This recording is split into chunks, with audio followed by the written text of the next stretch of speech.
우리 가족들과 함께 있지만 가족들에게 함께 이야기하겠습니다. 사랑합니다. 축복합니다. 요즘처럼 이렇게 힘든 때가 없는 것 같습니다. 지난 연초부터 시작했던 코로나19 사태가 여지껏 지금까지 우리의 일상의 발목을 잡고 있고, 또 그때보다 더 심각해진 상황을 우리는 지금 직면하고 있습니다. 뿐만 아니라 우리 장로님도 기도했지만 정부의 여러 가지 시책들이 사회적 갈등으로 나타나기도 하고, 그리고 또 이 의료법 관련돼서 최근에는 전문의 또 우리 전공에 관련된 분들이 또 집단 행동을 하는 안타까운 일들도 일어나고 있습니다. 이 와중에도 기득권을 지키려고 하는 사람들이 있습니다. 그래서 사람의 생명을 담보로 하는 일도 있고요. 또 자기에게 이익이 있음에도 불구하고 제대로 홍보되고 있지 않고 알려지지 않아서 또 그것을 반대하는 갈등들이 생기기도 합니다. 더불어서 코로나19가 확산되는데, 이 수도권에 확산되는데 또 교회가, 성도들이 관련이 있어서 또 비난을 받는 일들도 일어나고 있습니다. 뿐만 아니라 이제 개학을 했는데 학령기 아이들이 학교에 가야 되는데 학교에 가지 못함으로 말미암아서 또 아이들을 둔 가정은 다 그 학부모들은 아우성일 수밖에 없습니다. 이러한 어려운 일들이 있는 거죠. 우리말에는 이게 좋아 죽겠다 이런 표현이 있죠. 기뻐 죽겠다라는 표현이 있습니다. 이 죽겠다는 표현이 사실 죽겠다는 것이 아니라 그만큼 좋다라는 얘기인데, 요즘은 정말 힘들어 죽겠다, 어려워 죽겠다, 정말 이런 표현이 너무너무 많이 나오는 것 같습니다. 오늘까지 8번에 걸쳐서 요나서를 살펴보고 있는데, 요나서의 말씀도 보면 오늘 요나도 2번이나 죽여달라고 이야기합니다. 사장 앞부분에서도 한번 그 얘기를 더 했지만 요나도 죽여달라고 얘기하는 거죠. 머리에 쬐이는 뜨거운 햇볕 때문에 죽겠다라고 이야기하는 겁니다. 박농풀 때문에도 화가 나서 죽겠다라고 이야기하고 있습니다. 도대체 요나는 지금 왜 이렇게 화가 나고 왜 이렇게 죽겠다고 말하는지. 요나는 이 감정을 숨기지 않습니다. 하나님 앞에서 자신의 감정을 전혀 숨기지 않고 대놓고 따지고 있는 모습을 우리는 이 요나서에서 지금 보고 있습니다. 왜 이렇게 요나가 감정적이 되었는지 같이 좀 살펴보려고 합니다. 물론 처음부터 요나는 니느웨를 향해서 감정이 좋지 않았습니다. 그렇지만 1장에서 요나는 자신의 그 감정을 적절하게 잘 숨기고, 그리고 선지자처럼 행동했던 모습들이 나옵니다. 그러나 물고기 뱃속을 거쳐서 이제 다시 니느웨 성에 와서 하나님 메시지를 전하고, 그 과정을 통해서 더 이상 요나는 자신의 감정을 숨기지 않게 됩니다. 그게 요나서 4장의 내용이죠. 그 감정을 숨기지 않고 죽여달라고 하는 겁니다. 죽겠다고 이야기하는 겁니다. 지금 여기서 요나가 말하고 있는 죽여달라는 건, 죽는 게 차라리 낫겠다고 말하는 건 진짜 죽여달라는 걸까요? 진짜 죽고 싶다라는 거겠습니까? 그렇지 않죠.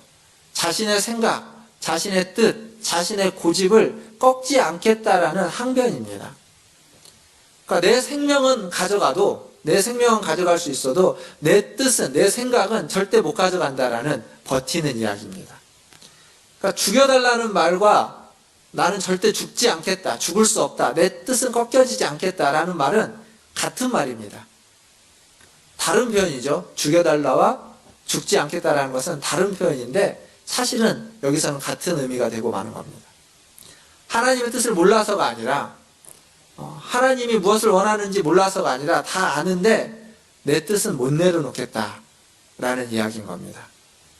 우리는 예수님을 믿으면 예수님의 뜻과 우리의 뜻이 다 하나가 된다라고 생각하기 쉽습니다. 그러나 그것은 사실이 아닙니다. 지금 요나는 우리의 뜻이, 우리의 자아가 하나님의 뜻과 어찌 이렇게 하나가 되지 않는지를 잘 보여주고 있습니다. 해도 잘 안 바뀌는 모습들을 잘 보여주고 있습니다. 바닷속에서 건져주고 물고기 뱃속에서 들어갔다 나와도 그래도 쉽게 바뀌지 않는 모습을 보여주고 있는 겁니다. 왜 이렇게 바뀌지 않는 걸까요? 뭔가 특별한 경험을 해도 바뀌지 않는 이유. 물론 요나는 처음부터 니느웨, 아수르를 싫어했습니다. 자기들의 민족의 적이었고 자기네들을 핍박했던 민족이기 때문에 싫어했습니다. 그리고 하나님을 모르는 민족, 하나님의 백성을 대적하는 민족은 신학적으로도 망해야 되는 도시이고 민족인 것이 맞습니다. 그런데 요나에게 있어서는 이러한 신학적이거나 혹은 민족적인 것보다 더 중요한 건 그의 감정이었습니다. 감정. 이념화된 감정. 요즘 표현으로 이야기하면 우리 편과 내 편을 나누는 겁니다. 우리 편과 적을 나누는 겁니다. 진영 논리라고 요즘은 이야기하죠. 그러니까 우리는 맞고 저들은 틀렸다는 겁니다. 우리의 진영은 옳고 저들의 이야기는 틀렸다라는 이 감정이 요나에게 훨씬 더 크게 작용했습니다. 그래서 4절을 보면 4절과 9절에서 하나님은 뭐라고 얘기하냐면 내가 그렇게 성내는 것이 옳으냐? 어찌 옳으냐? 이렇게 묻고 있습니다. 그러니까 요나의 지금 이런 감정이 네가 그런 감정을 갖는 것이 옳으냐라고 하나님은 묻는 겁니다. 그런데 그에 대해서 요나는 뭐라고 이야기하냐면 옳고 그름이 문제가 되지 않습니다. 그냥 감정만 중요한 겁니다. 내가 좋아하는 것이 옳은 것이고 내가 싫어하는 것이 그른 것입니다. 틀린 것이라는 거죠. 그래서 9절에서 이렇게 이야기하죠. 내가 성내어 죽기까지 할지라도 옳은 것입니다. 자신이 옳다라고 이야기하는 겁니다. 내가 성내는 것이 옳다라는 겁니다. 내가 싫어하는 것이 옳다라는 겁니다. 그러니까 옳음과 그름의 문제를 자기가 좋아하는 것과 싫어하는 것의 문제로 바꿔버렸습니다. 화내는 것까지도 옳다라고 주장하고 있습니다. 이렇게 막 나가면요. 이렇게 막 나가면 결국 어디까지 가냐면 하나님이 틀렸다라는 얘기입니다. 내가 좋아하는 것을 하나님이 하지 않으면, 내가 싫어하는 것을 하나님이 하면 그건 하나님이 틀렸다는 겁니다. 그러니까 내 감정에 따라서 하나님도 옳은 분이 될 수 있고 하나님도 틀린 분이 될 수 있다라고 지금 요나는 이야기하는 겁니다. 그러니까 하나님이 내 감정에 의해서 좌지우지 되는 겁니다. 나는 옳고 하나님은 틀렸으니까 하나님도 내 말을 들어야 된다라고까지 이야기할 수 있는 수준으로 나아갈 수 있는 겁니다. 막 가는 거죠. 그렇게 되면. 이렇게 사람은 자신을 위해서, 나 자신을 위해서 하나님까지도 잘못된 존재로, 틀린 존재로 만들어버릴 수 있는 겁니다. 결국 하나님보다 자신이 더 위에 있는 거죠. 보좌에 하나님이 앉아 계시는 것이 아니라 하나님은 밑에 내려오고 내가 그 보좌 위에 앉아 있는 꼴이 되는 겁니다. 사랑하는 성도 여러분, 감정이란 이렇게 무서운 겁니다. 쉽게 바뀌거나 쉽게 내려올 수 없는 문제죠. 겉으로는 그것이 신학적인 문제이고 겉으로는 그것이 사회적인 문제거나 민족적인 문제거나 역사적인 문제로 포장될지언정 사실은 그것은 내 감정을 포장하기 위한 포장지에 불과한 겁니다. 결국 이런 사람은 하나님의 사랑과 하나님의 용서를 받아들일 수가 없습니다. 하나님의 자비와 긍휼을 받아들일 수가 없습니다. 그것이 자기의 감정과 다른 것이라면. 그러니까 내가 좋아하는 사람은, 내 감정이 좋은 사람은 그 사람이 잘못을 해도 그것이 옳은 것이고 다 이해가 되지만 내가 싫어하는 사람, 내 감정에 싫은 사람은 믿을 수 없는 사람인 겁니다. 뭔가 잘해도 그것이 꿍꿍이가 있는 것이고 그것이 뭔가 잘해도 그것이 뭔가 의도가 있는 것이다 라고 생각하게 되는 겁니다. 내가 좋으면 틀려도 옳은 것이고 괜찮은 것이고 이해가 되지만 내가 싫으면 옳아도 무조건 틀렸고 잘해도 꼴보기 싫은 것이 되는 겁니다. 이게 우리의 감정입니다. 무서운 거죠. 이 감정에 묶여 있으면, 이 감정에서 벗어나지 못하면, 이 감정이 변화되지 않으면 결국 우리는 하나님과 싸우게 되는 겁니다. 결국 하나님과 싸우게 되는 겁니다. 요나처럼, 요나가 그랬던 것처럼. 그러니까 우리가 요나를 통해서 우리가 배워야 되고 알 수 있는 것, 깨닫게 되는 것은 뭐냐면 우리가 변해야 된다는 겁니다. 우리의 감정이 바뀌어야 된다는 겁니다. 그러지 않으면 하나님과 싸울 수밖에 없다는 겁니다. 하나님과 언쟁하고 하나님과 다툴 수밖에 없다는 것. 그것이 무엇으로 포장되어 있든지, 그것이 아주 경건한 것으로 포장되어 있고 역사적인 사명으로 포장되어 있다 할지라도 우리는 하나님과 다투는 존재가 될 수밖에 없습니다. 사랑하는 성도 여러분, 신앙생활을 하면서 하나님 나라를 꿈꾸고 세상이 변해야 된다고 말을 하고 그렇게 기도하지만 정말 바뀌어야만 하는 것, 아니 먼저 바뀌어야만 하는 것은 우리들 자신이라는 사실을 우리는 잊지 말아야 됩니다. 우리의 감정입니다. 요나의 감정이 변하지 않으니까 세상이 바뀌어도, 니느웨는 바뀌었는데 요나는 바뀌지 않는 겁니다. 세상은 바뀌었는데 요나는 하나님과 싸우고 있는 겁니다. 마찬가지입니다. 세상의 변화, 세상을 새롭게 하기 위해서는, 아니 세상이 새롭게 되었다 할지라도 우리가 변화되지 않고 우리가 바뀌지 않으면 우리는 하나님과 갈등을 일으킬 수밖에 없습니다. 하나님과 화해하고 하나님과 함께 하려면 우리가 먼저 변해야 됩니다. 우리가 변할 때 세상을 바꿔갈 수 있고 세상을 변화시켜 갈 수 있는 겁니다. 우리나라에 한국에 많은 교회들이 있습니다. 한국 교회는 세계 선교 역사에서도 굉장히 놀라운 이력을 가지고 있습니다. 그렇지만 여전히 복음은 한국 교회 안에, 한국 사회 안에 바꿔야만 하는, 변화시켜야만 하는 영역들이 많은 것이 사실입니다. 앞에서 말씀드린 어떤 진영 논리, 이념화된 감정들, 그리고 이 사회적인 어떤 차별의 문화는 여전히 복음을 필요로 합니다. 그곳에서 복음은 그들을 바꿔야 되고 그들을 변화시켜야만 하는 겁니다. 둘로 나눠서 싸우고 있는 이 한국 사회를 복음은 둘을 하나가 되게 만드는데 이 복음이 영향을 미쳐야만 하는 겁니다. 나아가서 우리나라를, 우리 사회를 병든 사회다라는 표현을 씁니다. 병리사회라는 표현을 쓰기도 합니다. 즉 복음은 이 병리사회인 우리나라 사회를 치유하고 회복하는데 복음은 꼭 필요한 것이 되는 겁니다. 우리 성도들이, 그리고 우리 교회가, 우리가 가지고 있는 이 복음이 바로 이 사회를 치유하고 회복하고 이 둘로 쪼개져서 나누어지고 수많은 갈등을 일으키고 있는 이 세상을 바꾸는데 밑거름이 되고 그리고 원천이 되기를 주님의 이름으로 축원합니다. 주의 말씀으로, 주의 복음으로 치유하는, 그 치유를 경험하는, 그리고 그 치유를 함께 흘려보내고 나누는 저와 여러분 되기를 주님의 이름으로 축원합니다. 이제 10절과 11절을 한번 다시 보도록 하겠습니다. 오늘 우리가 읽었던 말씀 10절과 11절입니다. 제가 읽겠습니다. 여호와께서 이르시되 내가 수고도 아니하였고 재배도 아니하였고 하룻밤에 났다가 하룻밤에 말라버린 이 박넝쿨을 아꼈거든. 하물며 이 큰 성읍 니느웨에는 좌우를 분별하지 못하는 자가 12만여 명이요 가축도 많이 있나니 내가 어찌 아끼지 아니하겠느냐 하시니라. 여기 10절에 보면 요나는 박넝쿨을 아꼈습니다. 그리고 11절에서 하나님은 니느웨의 좌우를 분별하지 못하는 12만여 명을 아꼈습니다. 지금 이 얘기는 이렇게 묻는 겁니다. 너는 박넝쿨을 아꼈는데 내가 12만 명을 아끼는 것이 어찌 합당하지 않느냐라고 묻는 겁니다.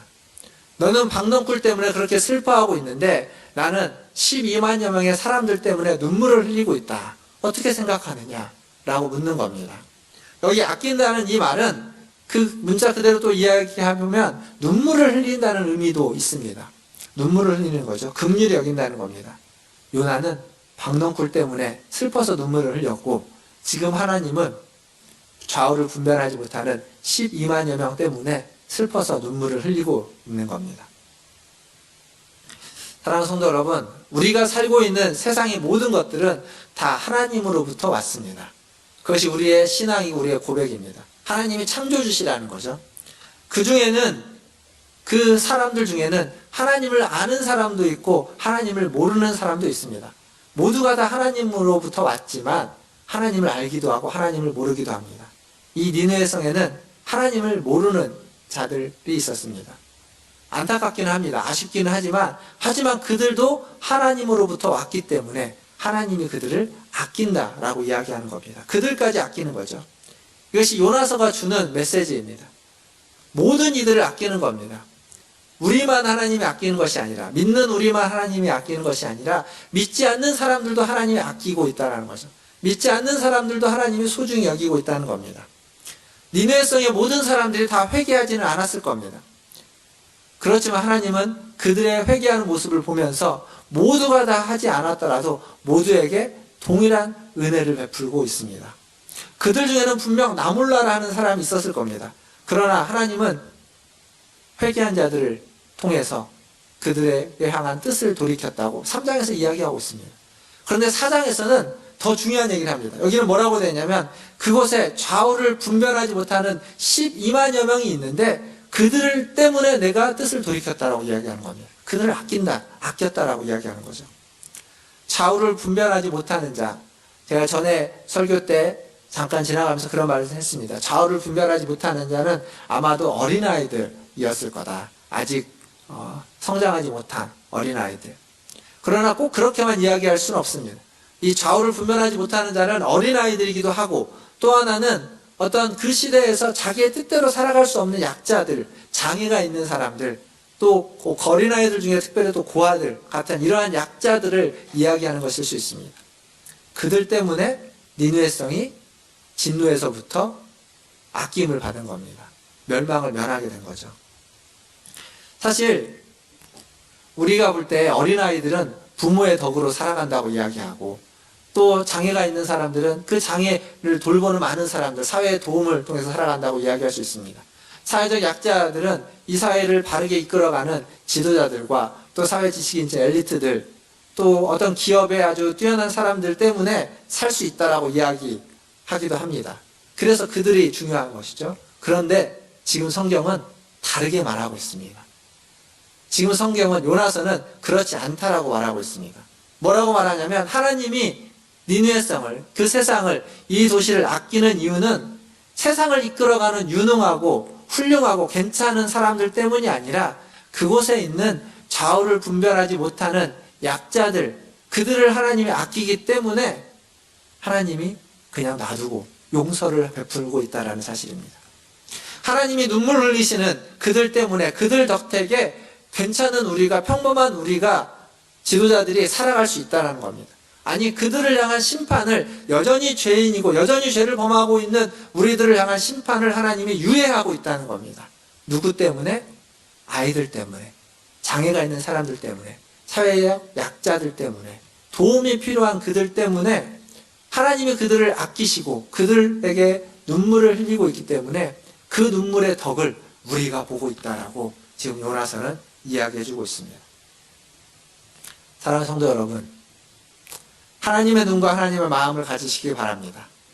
눈물 흘리시는 그 하나님의 눈, 그 하나님의 마음이 집중되어 있는 곳을 우리도 바라봐야 하고, 그렇게 세상을 사랑하고 세상을 바라보고 또 사람들을 사랑하고 사람들을 바라보시는 저와 여러분 되기를 주님의 이름으로 축원드립니다. 이제 말씀을 맺겠습니다. 요나는 니느웨 성 때문에 울지 않았습니다. 그러나 하나님은 그들을 보며 눈물을 흘렸습니다. 참 선지자이신 예수님은 복음서에 보니까 예루살렘 성을 보면서 눈물을 흘렸습니다. 우신 거죠. 요나서 4장에 얘기되고 있는 그 하나님이 신약성경에는 예수님으로 이 땅에 오셨다라는 겁니다. 육신을 입고 오신 겁니다. 요나는 참 못난 선지자입니다. 왜냐하면 그 시대에, 그와 비슷한 시대에 사역을 했던 예레미야나 하박국은 하나님의 말씀을 받았습니다. 하나님의 말씀을 받았는데 그 말씀이 너무 무섭고 그 말씀이 너무 무겁고, 그래서 그 말씀을 어떻게 전해야 할까라는 고민으로 뼈가 쇠하도록 고민했다라고 성경은 이야기합니다. 그런데 요나는 하나님의 메시지를 받았는데 그 메시지를 전하기 싫어서 도망쳐 버렸습니다.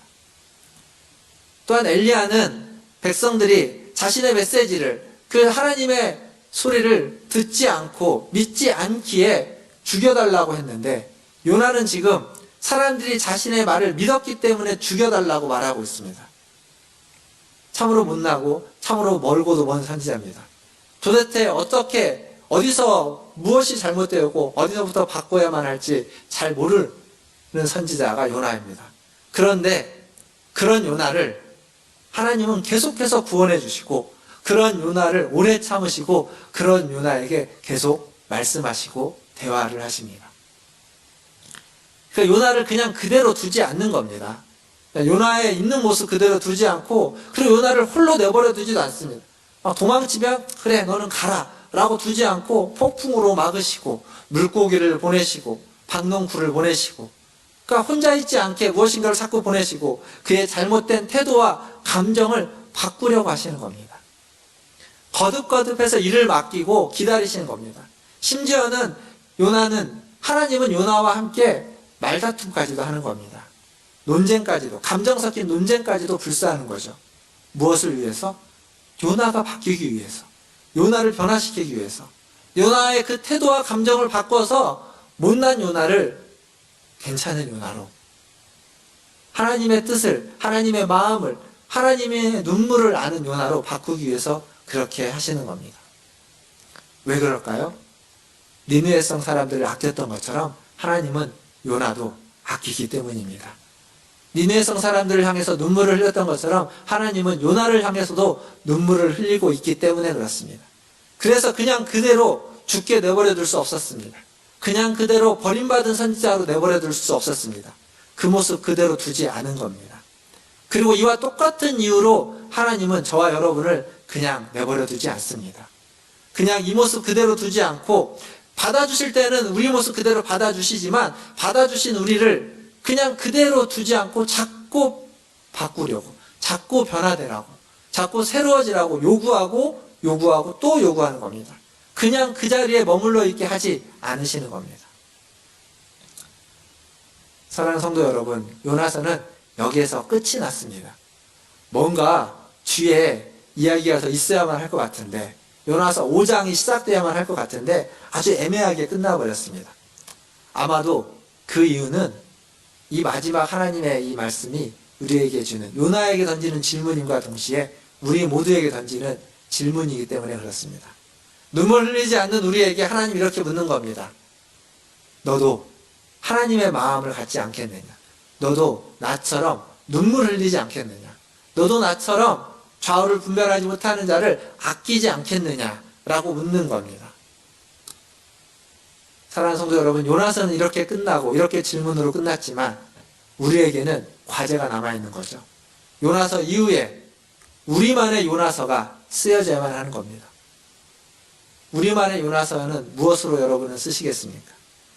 하나님의 눈물과 사랑을 받아서 그것을 마음에 담아서 그 마음으로 우리의 마음을 새롭게 해서 변화받아서 아름다운 요나서의 5장의 말씀을 써내려가시는 우리 모든 성도님들 다 되시기를 주님의 이름으로 축원드립니다. 기도하겠습니다.